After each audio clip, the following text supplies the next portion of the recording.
Alright, so we're back again trying to get this Kohler Genset working right.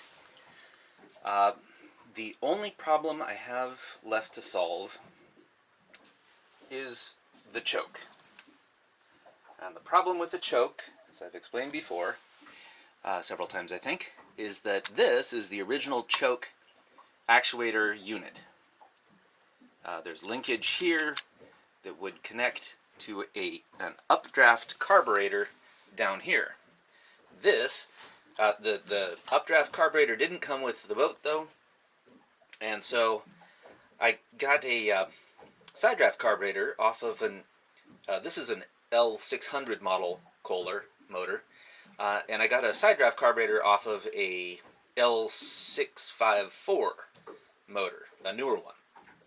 The problem is that this side draft carburetor has a built-in choke, and the actuator is here. It moves very smoothly, and it uses an electric spring, an electric coil to actuate a bimetallic spring, and it uses a vacuum line that is supposed to move the choke open as vacuum builds and the choke heats up.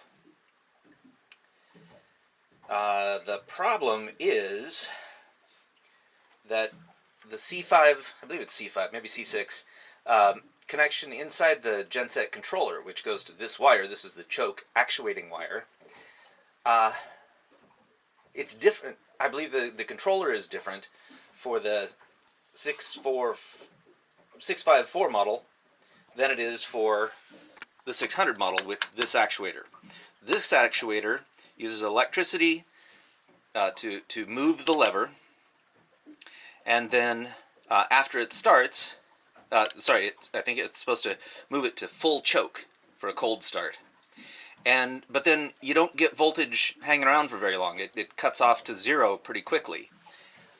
I'm not exactly sure, but it looks like the heating coil inside this choke unit,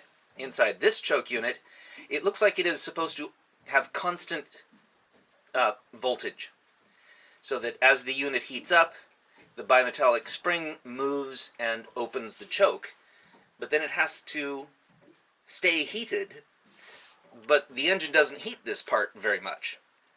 And so I'm pretty sure that 12 volts on the 654 unit, 12 volts is constant through this wire, whereas on the 600 unit, it's only for the initial cold start. So with that said, there's also been a question about the orientation of this unit. When I got the boat, this was just hanging loose, and so I wasn't exactly sure whether the lever here goes on the outside or the inside. Well, on the side draft carb, the choke is here, so I oriented this choke actuator with the lever on the outside, because if you put the choke linkage on,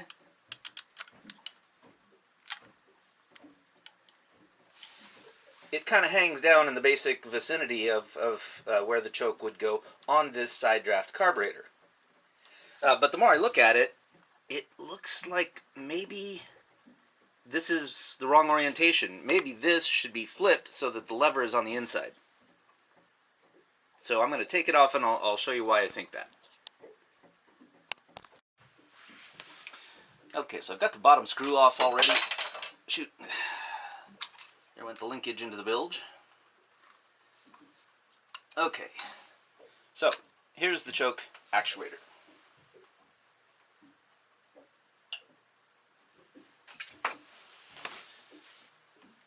We'll put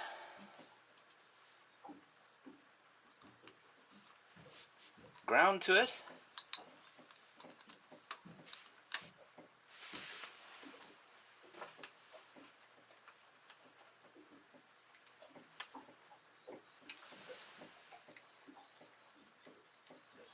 And then let's put 12 volts to it and see what happens. let's put 12 volts to it and see what happens. Okay, so the electrical impulse causes the lever to go that way, which would be fine.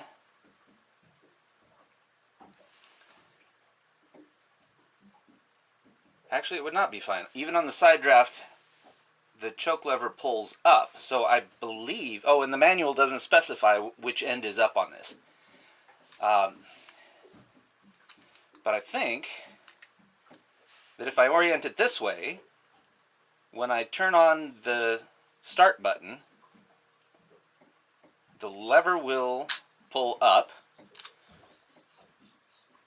which will, if I do some modifications down here, it could be made to pull up on the choke lever. And I believe it only stays energized for a minute, or less than a minute, and then it just goes to the bimetallic spring, uses heat, conducts off of the exhaust manifold here. So I think I had it oriented upside down. I'll mess around with it and get back to videoing once I have this rig set up. Okay, so I've got the choke actuator reoriented with the lever on the inside. I've got the linkage hooked up, and of course it doesn't fit anything because it's intended to use with an updraft carburetor, and this is a side draft carburetor. But it is too long, and I could bend it to make it work with this actuator. I'll have to weld more metal onto this and maybe reform it, and I'll probably take the housing off too because we don't need that anymore. But here's what happens when you put voltage to the actuator. Or maybe not. Make sure I've got 12 volts coming in here.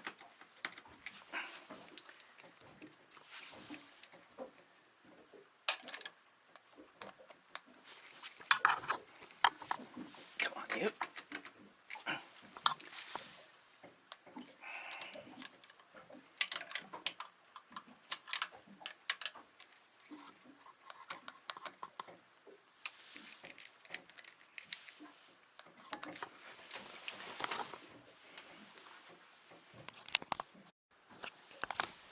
Right, so I removed the choke assembly, the choke actuator. Choke shaft remains, and then I also removed and reoriented the actuating lever. This little piston here used to go up inside the choke mechanism, and it was supposed to pull on the choke using vacuum from the intake manifold, but it wasn't working. So what I'm going to do is I'm going to take this back to the shop. I'm going to straighten out this angle. So right now, the original choke actuator pulls up on cold start.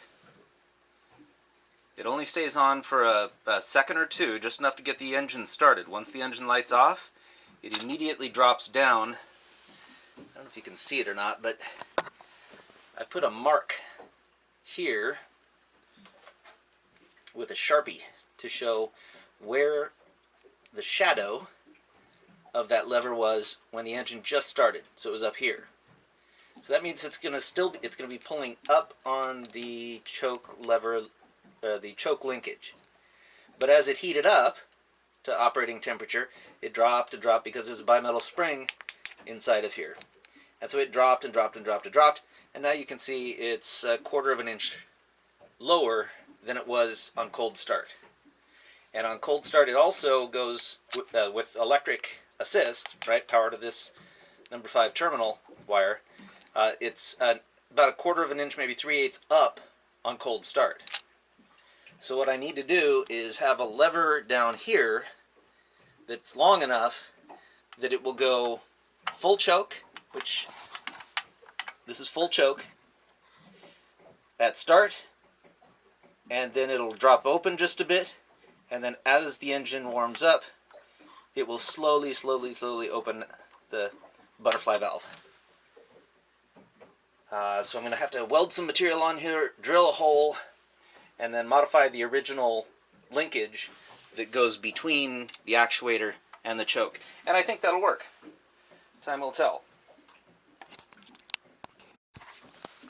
Right, so before heading back to the shop and doing a bunch of stuff, I wanted to kind of test this theory I've got that if I connect the original actuator to the choke lever on the side draft carburetor, that this thing will actually actuate the choke.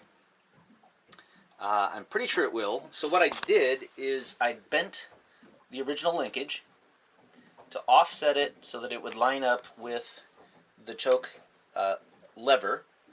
There's the choke shaft, and then there's this original lever, which I straightened out the original lever, and I'm using just a little bit of copper wire here to kind of clamp the actuator linkage to the lever. And so if this is going to work, I'm going to turn the thing on, and if it's going to work, then the choke should move clockwise. So let's see if that's what happens.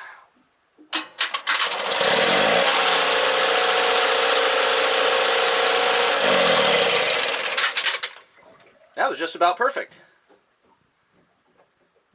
Outstanding.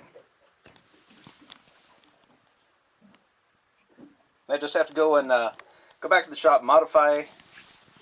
I need to modify this piece of linkage so that the rod here can go through a hole. That way it will be a good solid connection there. So this is looking really good.